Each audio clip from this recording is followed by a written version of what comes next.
Corner might be one of the most difficult positions to play in the NFL, maybe aside from QB. But corner is the most volatile position in terms of production from a year-to-year basis, and the importance of having talent, depth, and competition, it just can't be overstated. It takes more than just size and speed to succeed at corner in the NFL. There's a heavy emphasis on technique, anticipation. I mean, finding a lockdown corner is nice, but also having an absolute playmaker at the position means that you could deal with the occasional gaffes because of how vital turnovers can be. Ultimately, scheme is a huge factor, making corner one of the most difficult positions to try to rank because not everyone's going to be right for everywhere. So let's go ahead and break down the top 10 corners in the 2025 NFL draft, along with some of their best fits. Special thanks to our friends over at Underdog Fantasy for sponsoring today's video. More on them a little bit later, but hey, also stick around till the end because we're going to talk about some of the guys who just missed the list. Starting at number 10, it's Jacob Parrish out of Kansas State. He's 5'10", 196 pounds. He's number 72 on my big board, and a big reason why I decided to do a top 10 rather than a top 15 is because there's such a sizable difference when it comes to my big board between my corner 10 and corner 11, and figured, you know what, we could just talk about the guys who didn't make the list at the end. Let's really dig into Jacob Parrish here. He's a former 3-star recruit from the 2022 recruiting class, played running back, wide receiver, and defensive back in high school. He set the school record for receiving yards as well. He also played basketball, participated in track and field. His older brother wrestled for Nebraska, so that's super cool. But this dude became a starter after essentially being a special teamer his freshman year. So he became a starter in 2023 on the outside. Had a phenomenal year then, had a phenomenal year this past season, opted not to play in the bowl game. And you kind of look at him and you kind of get a slot feel, right? Because he's kind of got this stocky build, but he's a lot longer than you would expect, but he's also jacked. So like he has the length and quite honestly the athleticism to stay on the outside, but I do think he might have that flexibility to kick inside and play a little bit in the slot. He's not just a slot corner, but he's a lightning quick athlete, as you could tell. Ran a 4.35 40, explosive as well. Broad jump, 129 inches. He's just lightning fast. You like the movement skills. You like the change of direction. He's got some nice bursts downhill. Very fluid mover, fluid hips, greasy hips, oily hips, they would say. So he can legitimately flip his hips, throw down the throttle, and really like burst out of that transition. Top of that, the dude's feisty as hell. Like legitimately, very feisty at the catch point. Really good length. Former wide receiver, so he's got some natural ball skills there. He will attack the football. Not only at the catch point, but also through the wide receiver. He will scrap, he will claw. He makes receptions earned on him. Top of that, the dude's got really good instincts. He really does. Like his overall feel and anticipation, I think is very, very nice. I put instincts here, but I mean, legitimately, it's like, this dude is grinding the tape. He stays in the film room. So it's a lot of hard work, and it's just coverage instincts is a thing. Like instincts is a thing you see in every scouting report, but it's like, I feel like it's so much more than that. Dude's a dog as well. He does a great job of playing the run, even though I think he could probably work on his tackling technique, and we'll get to that in a second, but he does a good job of playing the run, sniffing out where the ball carrier is going to be. He can play physical with bigger pass catchers as well.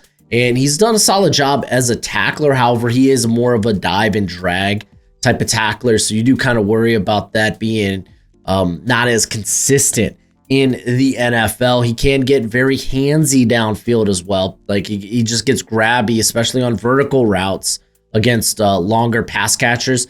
So it really needs to reel back the physicality. If you look this past season, he was flagged 7 times. So I would like to see him get better in that aspect. Some people might profile him better in the slot, and I put it there not because necessarily I think that's like a weakness for me, but I think that's going to be a perception on him during the process. At least it was early on. But he probably has inside-outside flexibility similar to like a Byron Murphy, which is why he is the comp here. At number 9, it's Darren Porter out of Iowa State, 6'3", 197 pounds. So really good frame. On top of that, great length, 33.5-inch arms, and he's a phenomenal athlete. But he's a bit older. But let's get into the background real quick, because honestly, the biggest, I think, con, weakness, negative when it comes to him is the lack of experience. So let's just run through the background real quick. He was a former 3-star recruit from the 2019 recruiting class, played wide receiver and returner in high school, also participated in track, where he won a state championship in the 400 meter in 2017, and in 2019, he was actually the runner-up in 2018. He also placed third in the 200 meter and was a member of the 4x400 and 4x800 team there in high school. So yes, the dude's a track athlete. Not surprising. The dude ran a 4.3. The broad jump, 131 inches, really good. 3-cone was really good. He was, I think, the fastest guy at the Senior Bowl. He ended up going over like 22 miles per hour, or at least he was targeted, recorded. He was recorded going over 22 miles per hour, and he did it multiple times. But the last 6 years here at Iowa, so he redshirted his freshman year, and he was primarily a special teamer. He was also a wide receiver early in his career. He didn't make the transition until 2022, but like I said, it played a lot of special teams. He has almost over 1,000 snaps on special teams, but no start as a wide receiver. He ends up making the transition, played in all the games, but was primarily a special teamer and more of a reserve. This dude didn't really get a chance to start until 2024, where he only started 7 games, did miss 1 game because of an injury. Only played, I think, 400 some snaps this past season, the most in his career, and that's over a six year span. So it's like, okay, we're talking about a really tradesy guy here, but I get it. You made the transition to corner late in your career, but it was in 2022. Why weren't you a starter by 2023? Why weren't you a full-time starter in 2024? But he played well, allowed a completion rate of 29.4% for only 70 yards, had 3 interceptions, 2 pass breakups, and he's a phenomenal athlete. And when it comes to combination, size, length, and speed, lots of traits. That's why the Riq Woolen comp is out there. Because you look at Riq Woolen, what he was at UTSA, and it's like, golly, this dude's got some size, he's got some speed, he's got some length. And Porter's kind of in the same basket there. He's a very smooth athlete, but he's also, being a former wide receiver, he's got some natural ball skills there that helps him at the catch point, and just with length in a frame that good, he's gonna be problematic at the catch point just consistently. And I think he's got good eyes for zone. Strangely enough, like I think he displays good route recognition in zone. He can pick up on tendencies quick. This allows him to anticipate well, to jump underneath the routes. He processes information fairly quickly, and he's able to use that speed to kind of squeeze the wide receiver's cushion on routes. And as he continues to develop a better nuance for the position, because I don't think his press technique's all the way there, but with length like that, a body like that, yeah, I would like to see him in length or in press a little bit more. It's just sometimes he's mistiming his punches early in the rep, and you kind of see that. Luckily, he's got like the recovery speed to catch up and make up ground. The play strength against the run certainly can be better. Like he's got a bit of a slender build, but he's continued to add mass to that sucker. But there are times where it feels like he gets washed out in the run game and doesn't consistently finish tackles. If you look at his missed tackle rate this past season, 20.8%. So it's not a great rate. At this point, this dude is a lot of potential, but we saw Riq Woolen, I think, fall to like the 5th round, right? or was it like the third? I know you had another athletic specimen in Zion McCollum, but he actually played quite a bit. He just didn't have, it was at a lower level of competition. But Porter, he's going to be fascinating. I think he probably goes in that mid day 2 area. You like the NFL draft. Matter of fact, you love the NFL draft, which means you're going to love my draft guide. If you want to know every player your team drafts or even signs as an undrafted free agent, then this is for you. My draft guide updates every day, and you'll be able to see those updates in real time as I add new evals and player backgrounds. It'll have analytics from this year and last year. It'll have the pro day and combine numbers. It'll even have my notes from the Senior and Shrine Bowl. It's a one-time purchase of $30 via PayPal, Venmo, or the Cash App. You can check out the pinned comment or the description if you want to follow those links. And when you do purchase it, please be sure to include your email because it is a Google spreadsheet. So I'm going to require your email. Don't make me hunt it down because I will hunt you down. I will find you and I'll make sure you get your money's worth. Anywho, thanks for supporting the channel. At number 8, it's Jahdae Thomas out of Florida State. He's 6'1", 197 pounds, former 4-star recruit from the 2022 recruiting class. He's got 5 siblings. Fun fact, one of them is in the NFL. It's former Georgia Tech safety and current Dallas Cowboys safety, Jahdae Thomas. So that's kind of cool. He formerly played wide receiver, running back, and defensive back in high school. Shows up at Florida State. And he played in 11 games as a backup, but he was heavily used in the rotation there. Played 327 snaps his freshman season. Comes in the next season with only 1 start in 2023, but he played close to 500 snaps. This year, full-time starter, had a very, very solid year where didn't allow a touchdown, had 5 pass breakups. Matter of fact, had an interception there as well. And he's got a really good frame. As you can see, very good length for the position. And it's just that versatile frame that you can line up maybe in the slot as a big slot. You can play in press. You can play in off coverage. You feel like he can play the run well, which, I mean, I think there's aspects of that, but we'll get to that when we get to some of the negatives. I think he's a relatively smooth mover. I know you see the launch speed and it's not great. His 40 time was 4.58, and I never thought he would, like, I always kind of questioned the launch speed with him anyway. But I think when you get him in like press, he does a good job of being sticky and staying in the hip pocket of wide receivers. I think we kind of saw the evolution of him at the Senior Bowl. I didn't think he had a very strong first 2 days. And it was that third day where it's like, okay, man, no, he really got acquainted with the guys that he was guarding in the practices. And on day 3, he really felt, for the most part, shut down. And I mean, I thought, I figured that's going to be more an accurate look of what he might look like in the NFL because, well, you're going to have a week to game plan on the guys that you are guarding. So you're kind of hoping more of what we saw on day 3 is going to be the actual product here. He's got some legit ball skills. He plays with that my ball mentality. He's able to get his head around and just play the catch point. Just absolutely love that. High character individual, very smart as well.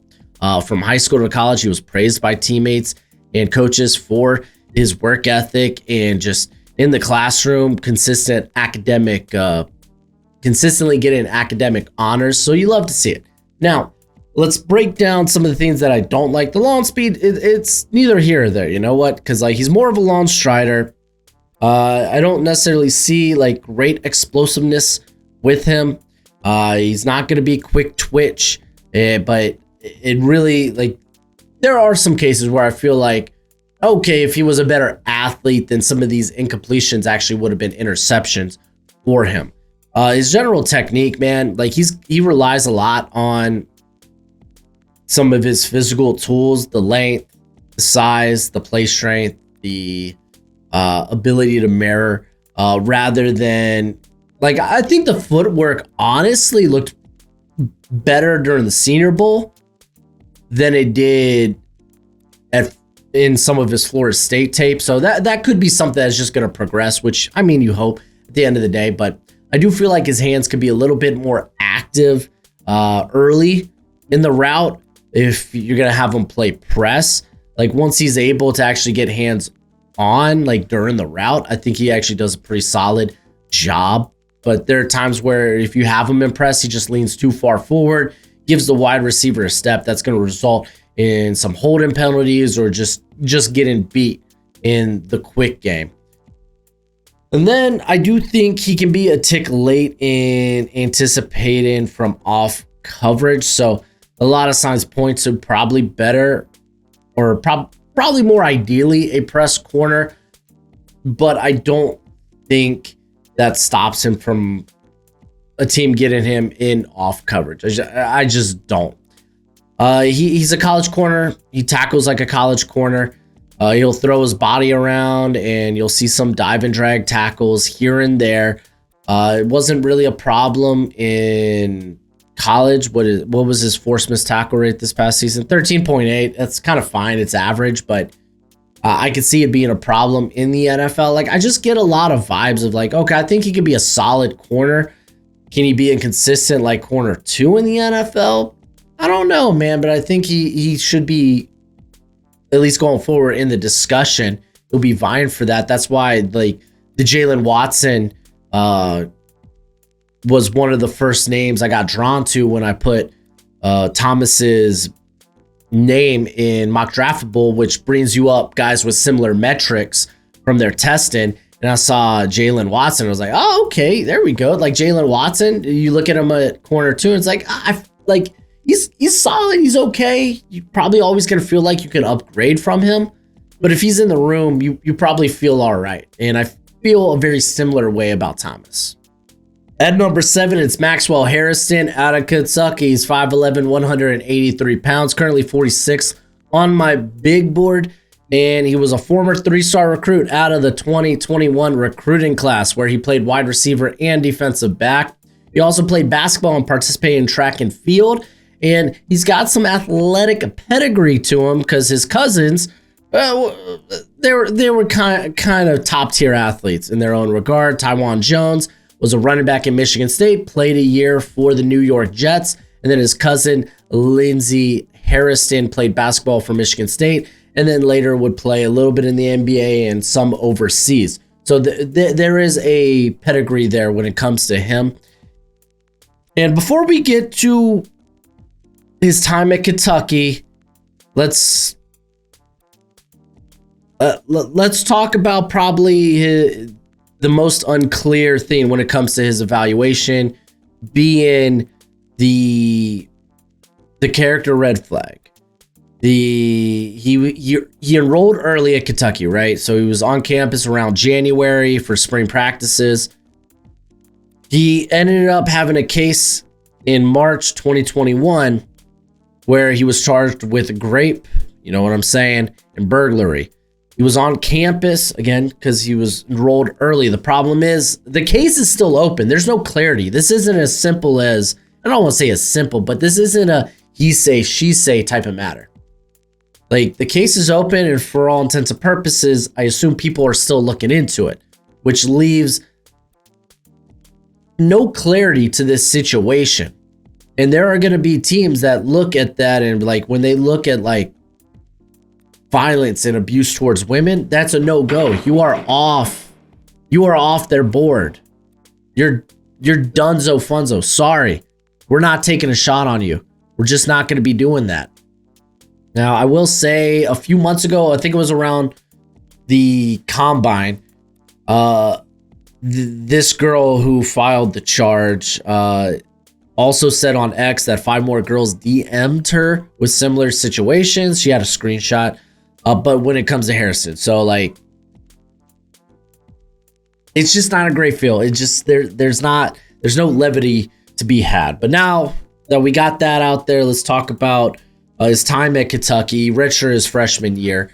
And then in 2022, he was mainly a reserve and a special teamer. It was 2023 that was his big breakout where he had, I believe, 5 interceptions that year and made second team all SEC. And then in 2024, he would miss time with a nagging shoulder injury, but did start 7 games. Now, when it comes to him as the prospect, I feel that I want to start with, since he was coming off the nagging shoulder injury, Let's talk about what he can do in the run game, because I think he's very active in the run game. I don't think he's going to be this like crazy good tackler, knows for the football, but he understands positioning. He understands how to funnel these guys towards the sideline and run them out of bounds. But in 2023, he was a sure tackler, 8.2% missed tackle rate. This year, you could say some of that. He was plagued by the injury, but also he is a bit undersized at 183. So having that higher missed tackle rate wasn't that surprising. It was at 27.3. So it was relatively high. But I do think he is better at run defense than what we saw last season. I just don't think he is like cuckoo bonanza. He's not a phenomenal run defender, but he can do his part. He can do his part. Phenomenal athlete, by the way. I don't know if you know, but you look at that 40 times, sub 4.340. That's kind of nuts. You see that speed on tape. He clicks and closes very quickly on underneath routes. He's very explosive off that plant foot, whether it's him driving downhill, going horizontal to run across the face of the play, or just flipping the hips and running vertical. Like, very smooth athlete. Very smooth. Ball skills. Former wide receiver. He's like, hey, whatever. You think I'm too slender to go play the catch point? You'd be wrong. You'd be wrong. He doesn't mind going up and making a play on the football. You go back to 2023, he had 5 interceptions, 4 pass breakups. 2 of his interceptions were pick sixes. And in 7 games this year, he had 4 pass breakups and interceptions. So he's still productive. You know, this is a guy that's going to give you ball production. And you love to see it. Again, bit more of a slender build, but that's why the comp here for me is Devin Witherspoon. Devin Witherspoon, that build didn't stop him from being a top 10 pick.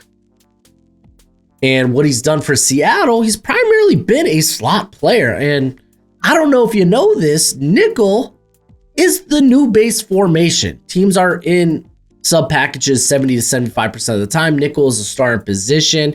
I'd argue like Devin Witherspoon might be the best nickel defender out there currently, but he also can kick outside. And I feel like Maxwell Harrison could do a similar thing where he could kick inside and out. I do have some worries with his press technique because he gets a little too antsy when trying to jam. And so he'll lunge at defenders. I think if you do want to use him in press, that he's better in like kind of a soft press bail type of technique. But with his type of explosiveness and athleticism, I think just use him in off coverage. But he's got a good general feel and anticipation.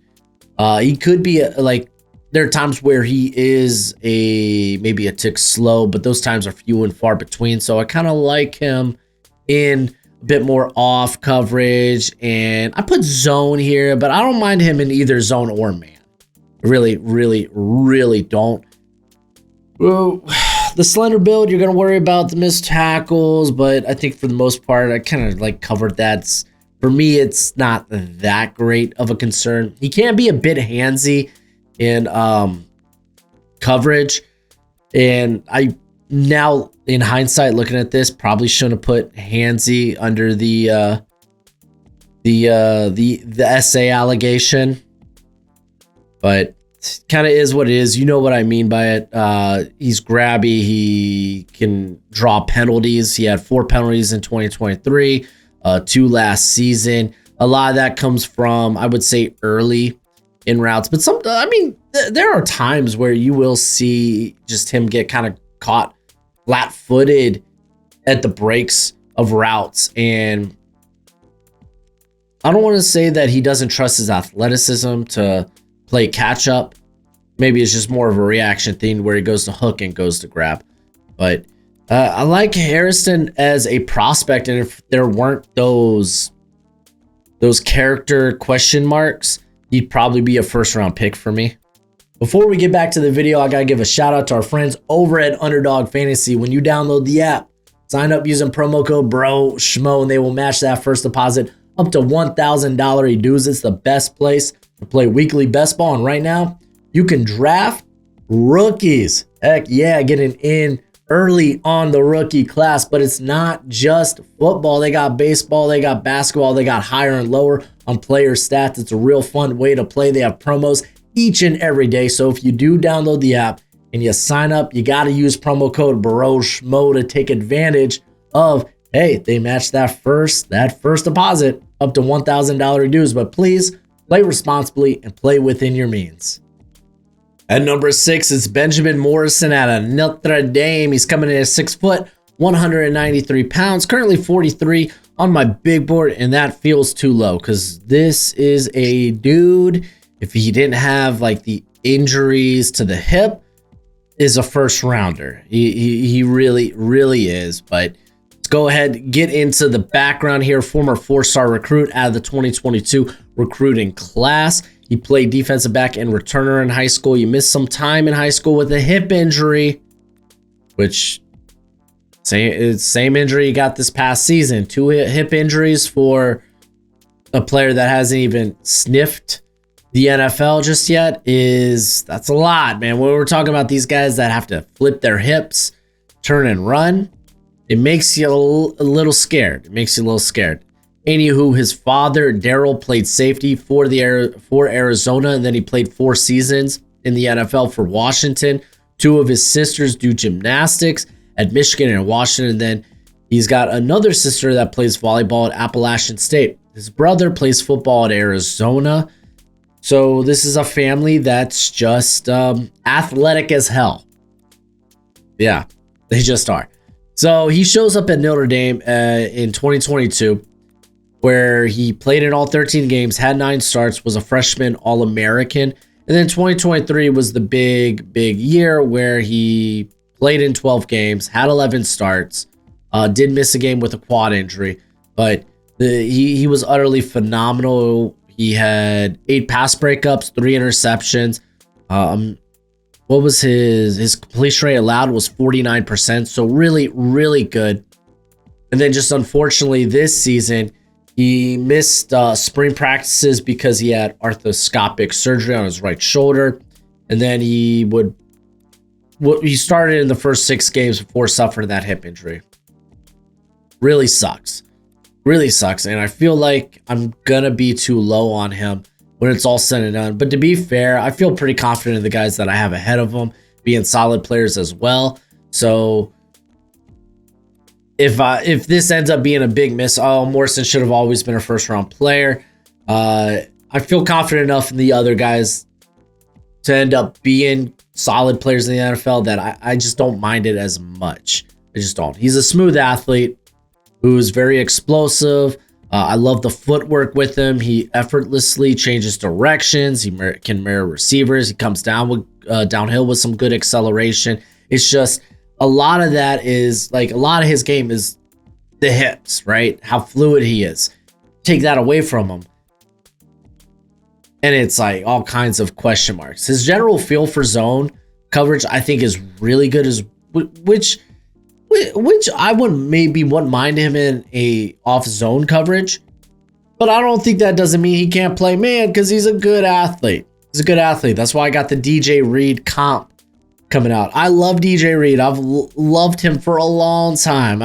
I've been saying this is like one of the best corner 2s in the NFL, whether it was at Seattle, San Fran, the Jets. Now he's going to be at Detroit, where you could argue he's the one there. You really can. But I think that Morrison's general feel for zone led to a lot of his ball production. But he has shown to play man. Notre Dame was a very man-heavy team this past season. He's got that downhill aggression with good short area quicks.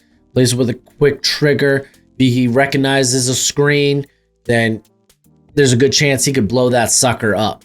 The play strength versus the run specifically probably needs to be a little bit better. There are times where he gets overpowered by bigger, more physical wide receivers. He can be displaced around the line of scrimmage, both in coverage and in run support. The tackling technique could be a little bit better. He's a catch tackler, and he just doesn't have that anchor to halt yards after contact. He could definitely do a better job of wrapping up. In general, 16% forced missed tackle rate.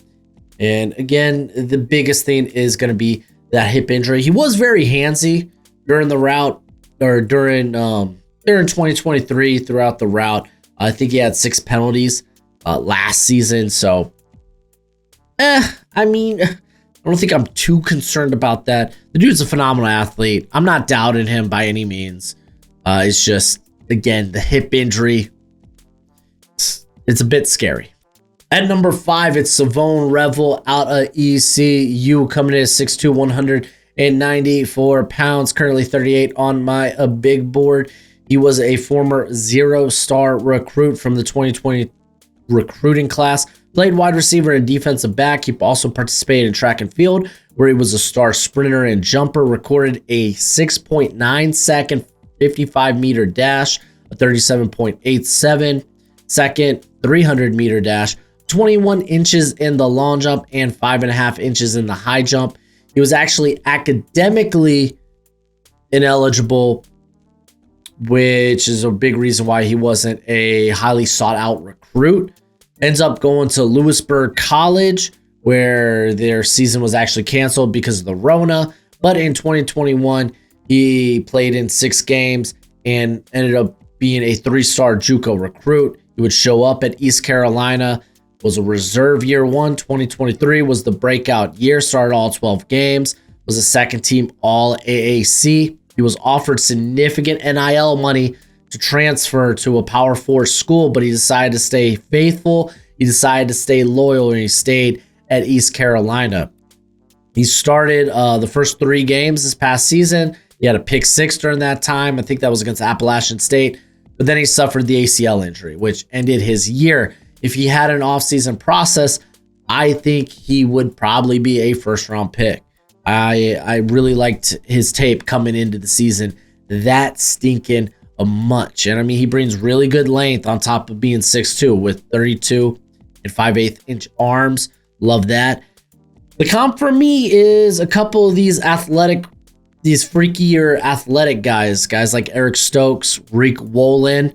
The question is, how quickly can he put it together? Because he's long, he's athletic. There's no doubt in that. I believe he also made Bruce Feldman's Freaks list. A very fluid mover. Just does a good job out of his back pedal. Just explodes out of the transition. Really good change of direction. Legit nose for the football, man. He's around the catch point. Does a good job of high pointing the ball and coming up with some big plays. Like I said, he had the pick 6 in versus Appalachian State this past season. Fierce competitor, plays with that dog in him, man. He comes downhill with fire. He attacks ball carriers and blockers with violence. And I mean, this makes me think he could probably play in the slot, no problems asked as well. If you go back, he had 2 blocked field goals in 2023, which is kind of nuts. But doesn't make him a perfect prospect. Unfortunately, the press technique, just using his hands in general during the route, I think needs to be a little bit better. More times than not, he's just out there using his athleticism to stick with pass catchers. The anticipation could maybe be a little bit better in coverage. I think he's just kind of overall still developing in that regard. Would like to see him bulk up a little bit. Maybe get closer to that 200. Because, I mean, he's got a long frame. I just don't want it to be as slender. But that's not the end-all, be-all. Some people want to criticize level competition. Go back, watch the Michigan game in 2023. It was hella good. I'm a big fan of Revel. At number 4, it's Trey Amos out of Ole Miss. He's 6'1", 195. He's currently 37th on my big board. As you can see, I have guys like Harrison, Morrison, Revel, and Amos. They're kind of in the same tier of corners for me, and really, I think you could rank those guys all kinds of ways. But first, I want to note, like, his name's not Trey. It's Trinavian, I think is how you say it, which is just, that's sick as hell, dude. But I get why you go with Trey. It's easier to say. It's like Steven and Steve. Maybe not quite. Steven not nearly as cool as Trinavian, but still sick as hell. Former 3-star recruit, by the way. Out of the 2020 recruiting class, played basketball in high school, also participated in track and field as a long jumper. He won a state championship in the long jump his senior year. He ends up going to the University of Louisiana, where he was a special teamer. to start. And then in 2021, he had 2 starts to his name, primarily more of a rotation guy. And then he got 10 starts in 2022, decided to transfer to Alabama, where he would be stuck behind Terrion Arnold and Kool-Aid McKinstry, who were top 45 picks. I think Kool-Aid went at like 40, 41. Arnold went at the back end of the first round. So no shame in that. But he did get 1 start during that time, but he was heavily involved in the rotation. He did transfer after Kalen DeBoer was hired. More so Nick Saban retiring. He ends up going to Ole Miss, started all 13 games, was first team all SEC. What do you like about the player? Well, I like the long frame, 32-inch arms. He's 6'1". He's just kind of bigger for the position. Has a really good wingspan. If you look at contested catches over his career, 26 career pass breakups.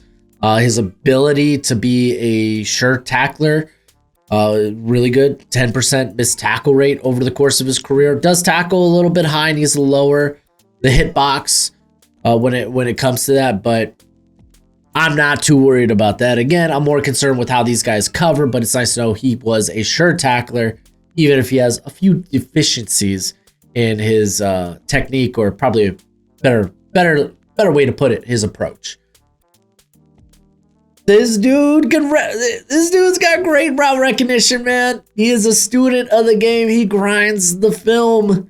He has played in a variety of different schemes that has been very successful, going from Louisiana to Alabama to Mississippi. And mind you that Golden's defense is notorious for being complex.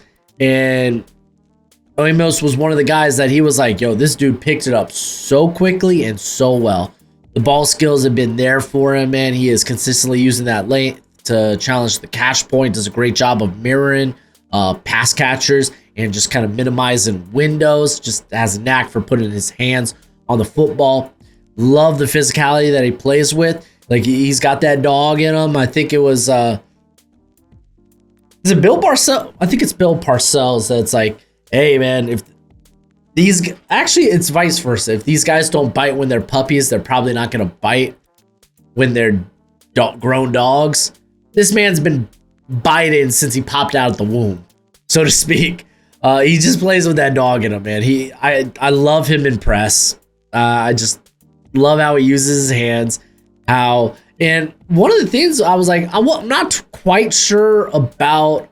Perhaps not necessarily his recovery speed, but kind of his burst. And like, I feel like he was making up some ground sometimes when he did maybe get beat off the line of scrimmage. But fortunately, like, he ends up running a full 4.3. You don't worry about the lawn speed, but you do see, okay, 32.5 inches in the vert. Maybe there is a lack of explosiveness, as we're gonna get to. Just the feet probably aren't as quick as you'd like. The short area bursts, probably not necessarily ideal, but if he's a guy that prefers to lay hands on a corner, that's how he's going to win. That's going to be something that's going to be an aspect of his game he uses to mitigate maybe not having the quickest feet in the world, or the best burst, short area quicks, whatever the hell you want to call it.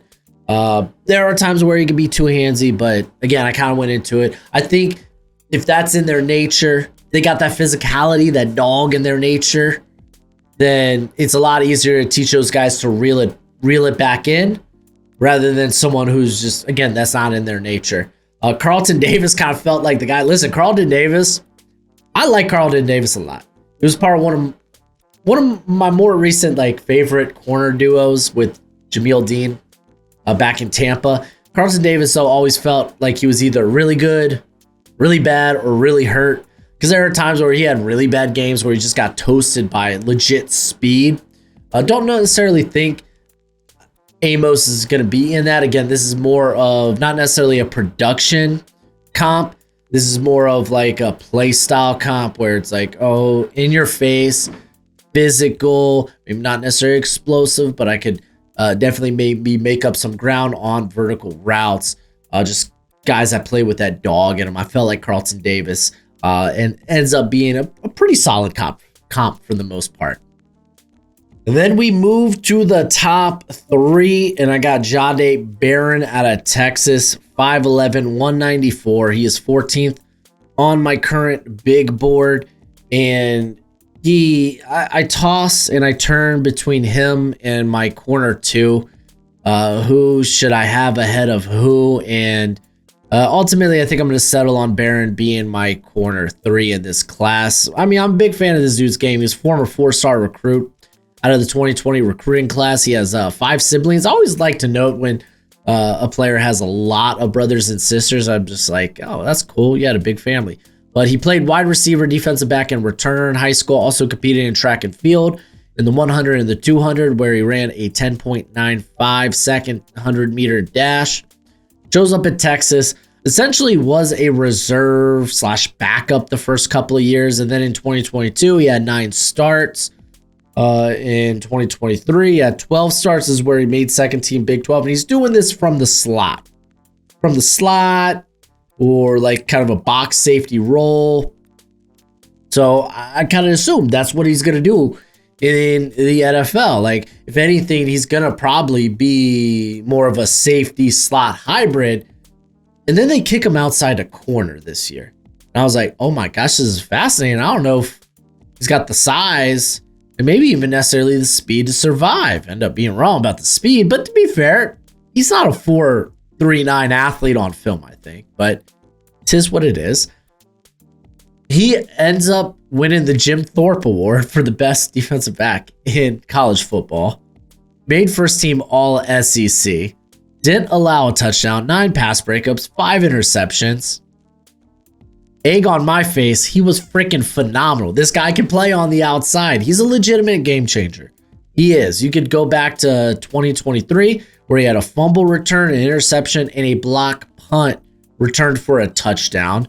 That translated to interceptions, plays on the ball when playing on the boundary, playing outside corner. Really great level of anticipation from him. I like the physicality he plays with. Like, he's got that dog in him. He's got good short area quicks. He takes on blocks well. He can fight through them and make plays around the line of scrimmage.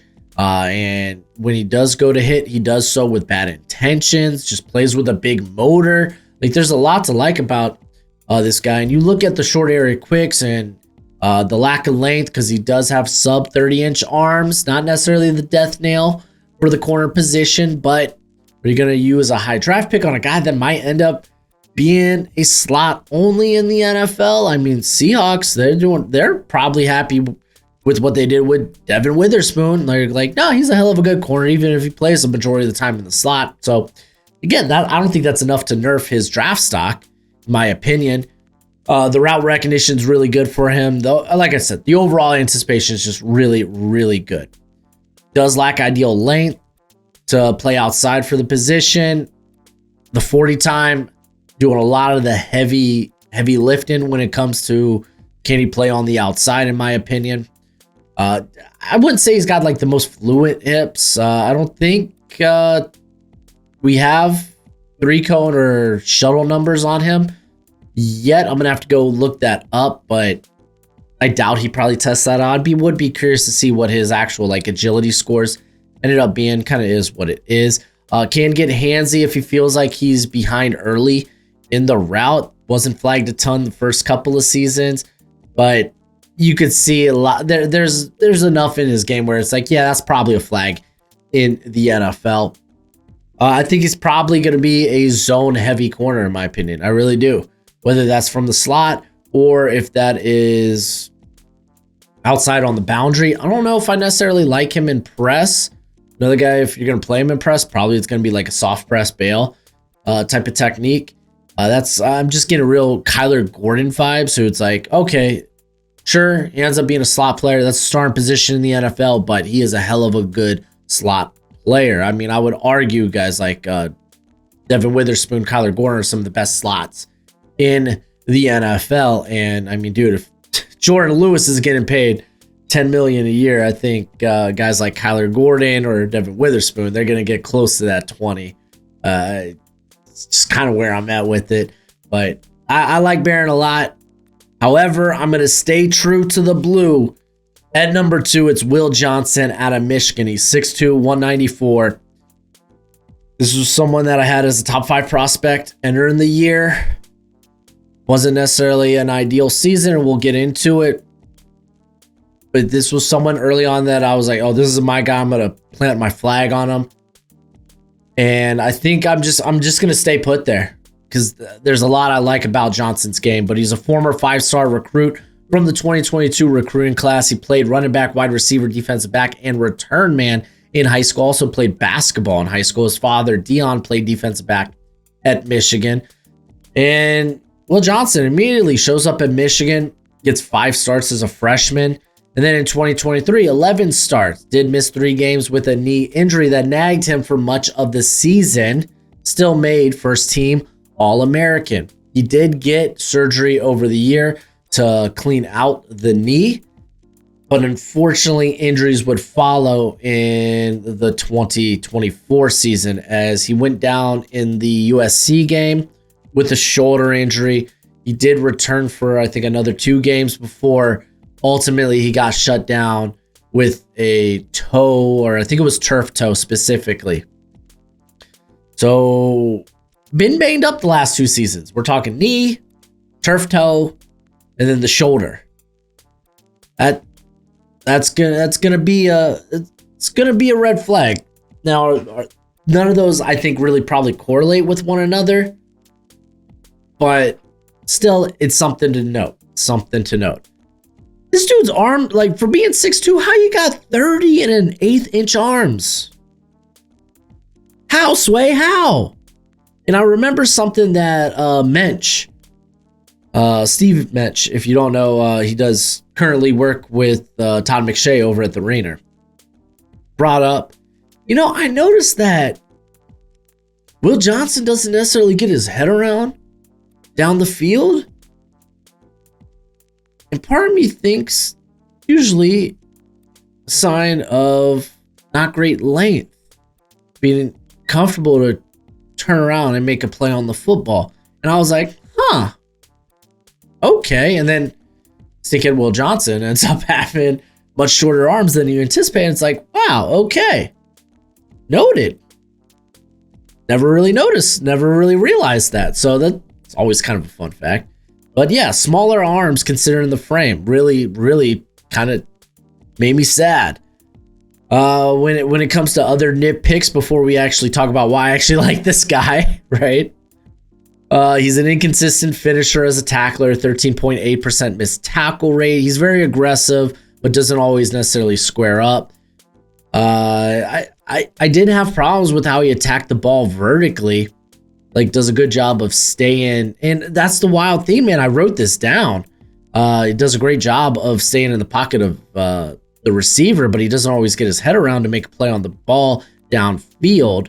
I feel like he's leaving some meat on the bone. I never quite understood. I never knew that possibly could mean a deficiency in length. So again, we're always learning. We're always learning. Isn't that the beautiful thing? I feel a bit more confident in his press technique. Was it perfect this season? No, but I feel a bit more confident going forward. Yeah, he lunges sometimes, but I still feel like he could be very versatile in that manner. But why do I like this guy? Listen, I like the size. I wish he tested out because I feel like he's got really good athleticism, might have the smoothest hips in this class, just the smoothest mover. But I am curious about the long speed. He does such a great job of baiting in the quarterback to bad throws. Like I wrote in my draft guide, my eval, fisherman of quarterbacks. You don't expect players of his size to have this kind of closing speed. He squeezes on the route so well, whether it's zone or man. As a quarterback, Johnson gives you the illusion that you have more space to work with or more space to throw than you actually do. He had both his interceptions were pick sixes. He had the Fresno game, pick six.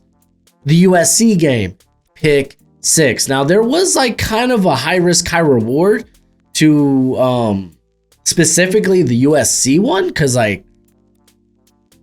could have very easily been being baited into kind of a 9 route, or even just kind of a fade route, but ended up calling it right, turned it into a money play. But I like his ball skills. I like his ability to read zone. I think he's got press man upside. And I guess Trevon Diggs feels like a good comp then at this juncture, because he too had a bit of the high risk, high reward. So I guess we're just gonna kind of have to wait and see. And then at number 1, it's Travis Hunter, wide receiver. But in this case, since we're doing the cornerback video, corner out of Colorado, coming in at 6 foot, 188 pounds, currently the second best prospect on my big board. And since we're going to be talking about Travis Hunter again as a wide receiver, I'm just going to kind of give you the highlights of his background, as did play at Jackson State for a year, ends up transferring to Colorado. He's a two-way player, both wide receiver and corner. He was a first team all Pac-12 cornerback in 2023. And then in 2024, of course, this was the big year. Started 12 games at corner, a wide receiver, made first team all Big 12 as both a wide receiver and a corner. Won the Heisman, but also won the Blitnikoff, the Benark awards, along with being a unanimous first team All-American. Okay, freaking phenomenal. Let's talk about the actual prospect. Dude's a twitched up athlete. Very solid speed. There are times where he feels more quick than fast, but he's been recorded at going like 21, 22 miles. I think it was 21 miles per hour last season. But some of the smoothest footwork you'll see, very fluid hips, very explosive out of his transition, has a quick trigger when it comes to him coming downhill, does a good job of staying in phase with wide receivers, especially downfield. Probably has the best ball skills you're ever going to see from a corner. Just that simple. Because he plays wide receiver. He, over the last 2 years, 12 pass breakups, 7 interceptions, like straight up elite ball skills. His ability to play in zone, though, because he's still got a bit of a wiry frame, so you worry about how he can hold up in man and press specifically. But stinking, his ability to, like, for instance, he just, I guess since playing wide receiver, he kind of understands like the gist, like he can see different route combinations and tendencies, be like, okay, they're going to give me a high-low read. I'm going to kind of fake or drop into depth that I know that maybe I could still charge down and make a play on the pass catcher or the ball, while giving myself enough space to actually make a play if they try to go over the top. And he actually had about 1 or 2 of those this past season, where it's like, golly, that's just impressive. Just knowing the right amount of depth to play to put yourself in a position to still make a play on the ball in one of these where, hey, dude, if they're giving you high-low read, or in some cases like flood concepts where they just flood one side of the field, then they're giving you tough decisions to have to make if you're in zone coverage. But I think he's got a great feel for it. We're going to talk about the knocks.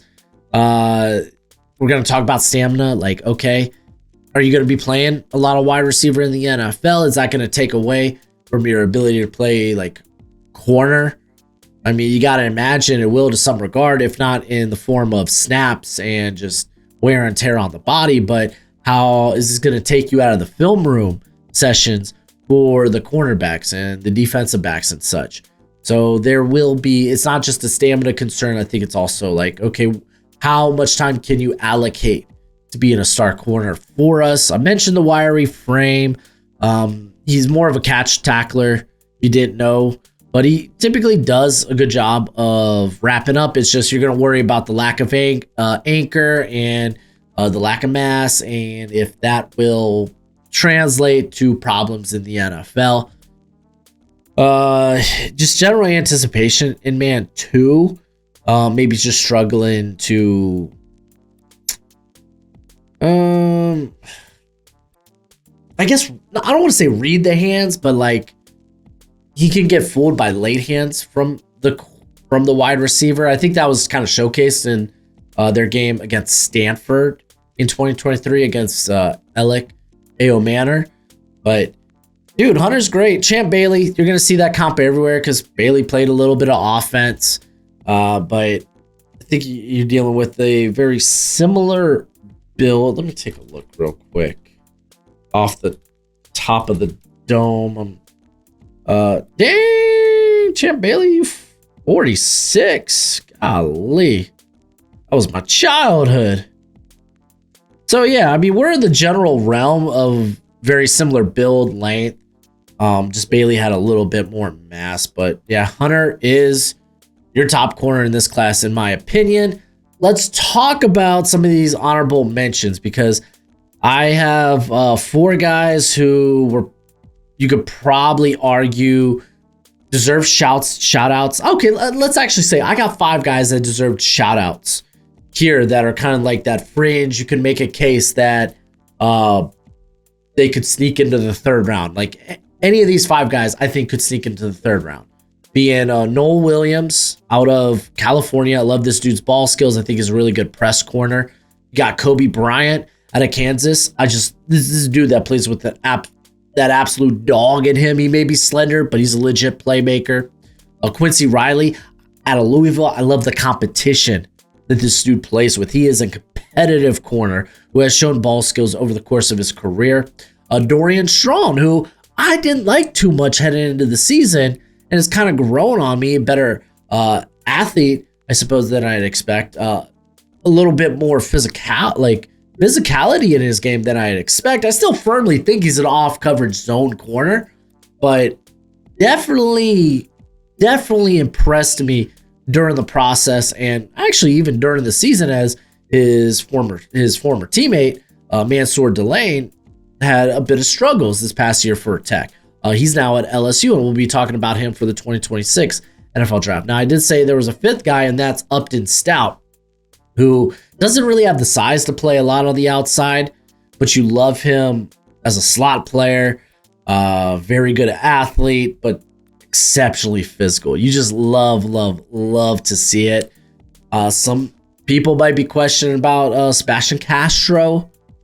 I would probably include him with the safeties. I think he's probably better box safety slot than a guy that can play on the outside. Just doesn't have that type of athleticism or prospect as well. But I'm a guy that's never been that high on Castro, and I'm just not going to start now. I do want to give some shout outs to guys that I really like Zal Frazier. I get it, man. He's long, he's fast, tore it up at UTSA this past season, but he is an older prospect. Denzel Berg, I still think is a really good prospect. A lot of people are like, well, look, he got annihilated by Oregon at the beginning of the year, but like off the back of that, I think he had a solid season after, but kind of is what it is. Marcus Harris is actually Noel Williams' teammate at Cal. Maybe not like the biggest dude in terms of like height and length, so maybe could get pigeonholed into being a slot only, but he's so quick, he's so fast. He, again, got that dog in him, doesn't mind putting his nose where the action is, man. He is just someone that I really like. If I do want to give one more shout out here to maybe a late round sleeper, like some people like Jalen Smith out of USC. I tend to like Mac McWilliams a little bit out of Central Florida, but I'm probably going to give the shout out to Robert Longerbeam, another guy who probably profiles as a slot out of Rutgers. He's 175, but he plays with that dog in him. I love physicality at the corner position. I just do, and he's got it. So there is my cornerback rankings, my final list for the 2025 NFL season. More rankings to come, so be on the lookout for that sucker. But as always, until next time, you be easy, my friends. Later.